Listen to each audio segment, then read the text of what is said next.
Hello বন্ধুরা, কেমন আছেন সবাই? আজকে আপনাদের সঙ্গে একটা খাসির মাংস রেসিপি নিয়ে এসেছি, ছোট্ট একটা রহস্যর সঙ্গে।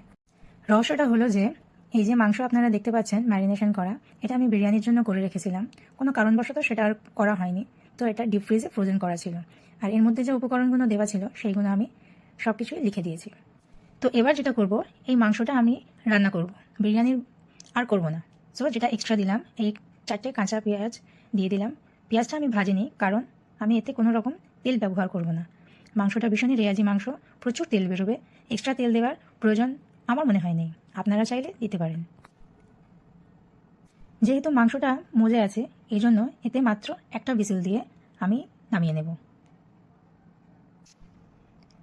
দেখেন বন্ধুরা, একটা হুইসেল হয়ে গেছে, প্রেশার কুকারের প্রেশারটাও বেরিয়ে গেছে। এবার আমি ঢাকনাটা খুলে দিলাম।